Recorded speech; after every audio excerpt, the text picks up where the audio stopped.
kinuwento niyo sa inyo nung nagiinuman kayo? Tsaka anong sinagot niyo sa kanya nung sinabi niya yun? Ay wala naman, inuman lang. Parang dumaan lang na gano'n. Ang sabi niya ay si Vic Seaman nga ay parang napakalakas na tao. Pero pag dumating sa kanya ay Kuya John at niyayapos pa siya ng gano'n ang kuhan. Pero walang sinabi pa siya na kung ano man na pahapyaw lang. Kaya ibig sabihin na talagang sila close na dalawa. Hindi naman, dahil kami pamilya namin ay kaming pamilya ay palaging ganun. Palagi kaming yumayakap sa isa't isa. Ngayon kung ang aming pakitang ganun ay minamasama, ay wala akong masasabi doon dahil natural sa amin yung ganun. Meron po kaya ibang dahilan kung bakit nakasama si Jun Luntok sa vehicle nito mga sino? Hindi ko po alam kung ano po ang kwento doon. Ano po, dahil kasi yung po ay hindi ko po alam talaga kung nasa Bicol nga. Ang pagkakaalam ko lang po, nalaman ko lamang po na sila galing sa Bicol nung lumabas na po yung kwento na patay na ang aking pinsan. Linawin ko lang kay Ariel. Sa mga namit mo na yung mga bodyguards, ilan ang napatay doon sa 13 na bodyguards ni Sino?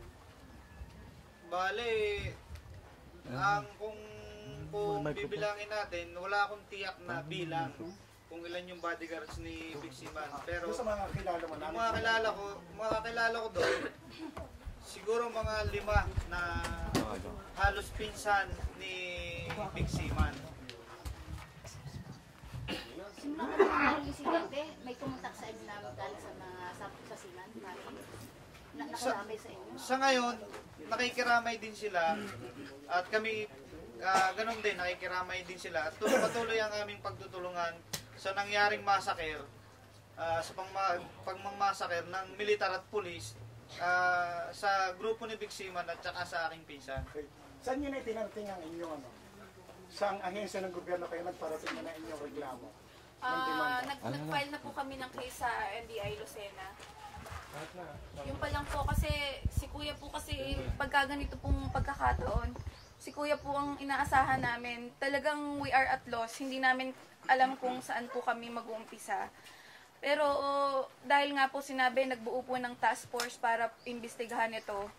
Medyo hindi po kami, yung tiwala po namin hindi ganun kaano, kaya nagpa-siya, even before po in-announce ni President Aquino na NBI ang mag-iimbestiga sa kasong ito, ay sa NBI na po talaga kami lumapit dahil nandun po ang tiwala namin na kung sila po ang mag-iimbestiga, lalabas yung totoong nangyari na hindi sila talagang pinaputukan lang talaga sila at walang lumaban.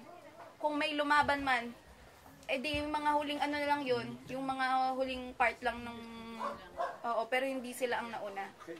Meron kasi ako nabasan post ni ex-mayor Connie Doromal na batay daw sa kwento ng pamilya, ulitin ko lang, na si Parang June ang lumabas doon sa sasakyan, nagsinabi na huwag kayo na hindi kami. Actually, hindi po kami sure doon. Meron lang pong nakarating na, meron nga daw pong may testigo daw pong nagsalita na may nakakita daw po, may lumabas sa sasakyan at nakataas ang kamay at sinasabing hindi po kami lalaban.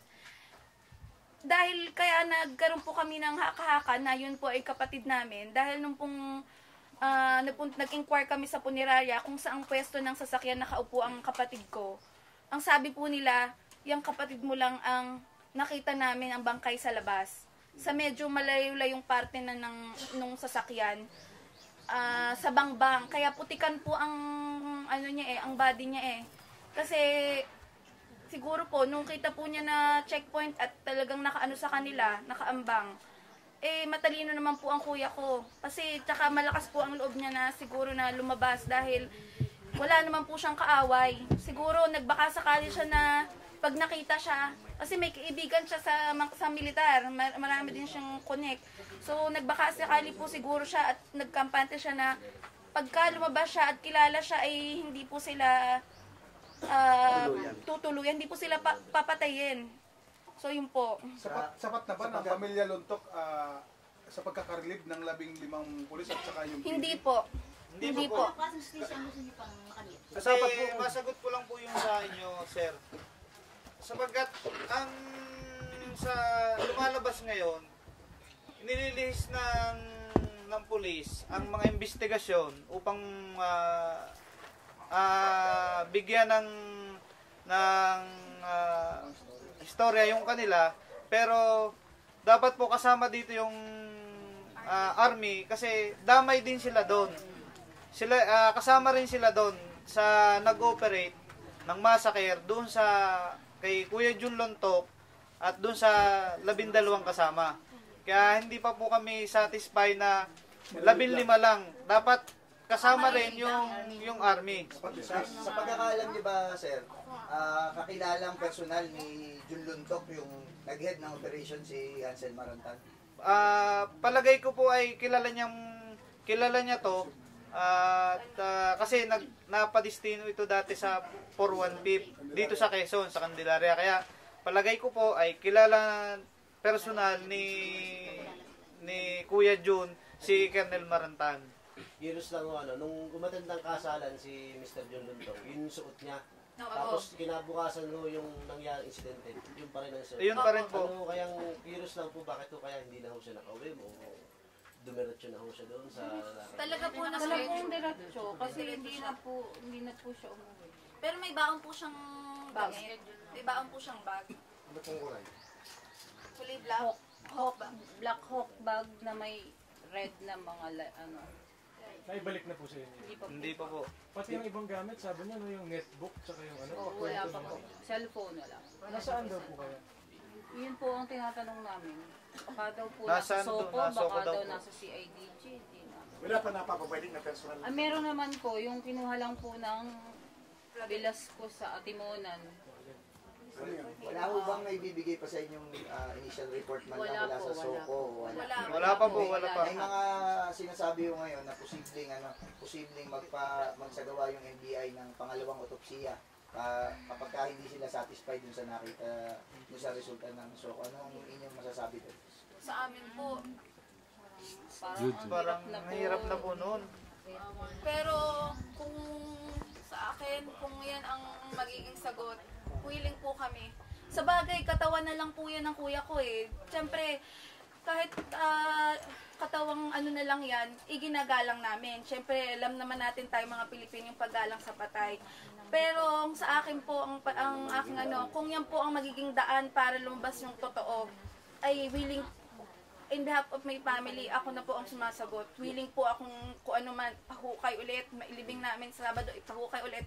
Wala pong Yung problema pamilya sa po amin. nung 12, nakakaugnayan nyo na po ba? Kasi kayo po, meron kayong ganitong ginagawa. Yung 12, actually hindi pa lahat halos kami nagkakaugnay-ugnay. Yun lang pamilya nila Miximan, nagiging kausap namin yung kay Colonel Consumino at doon sa kina Sir Force kasi malalayo sila. May communication naman na umusta naman at kung ano man yung stand namin na ito ay hindi rub out, hindi shoot out, ito ay massacre. Yun din ang kanilang posisyon. Premeditated po talaga ang kanilang ginawa. Talagang pinag-isipan, pinagplanuhan at ganun ang lumabas. Maganda ang naging resulta para sa kanila dahil talagang walang nabuhay. At yun po ang main purpose sa aming palagay ng kanilang operation. Sa buong pamilya, ang nakikita ko kasi ngayon talagang handang-handa na kayong lumaban para sa hustisya.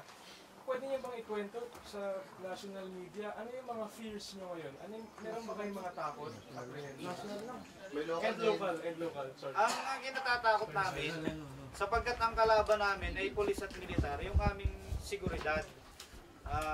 Alam naman natin na dyan yung kayang-kayang gumawa nila ng harassment sa aming pamilya. Maaring sa ngayon, may mga umiikot ng mga militar dyan at tumechempo lang na kami ay iharas. Pero kami ay hindi natatakot sa kanila sapagkat sa dami na nagmamahal kay Kuya Jun.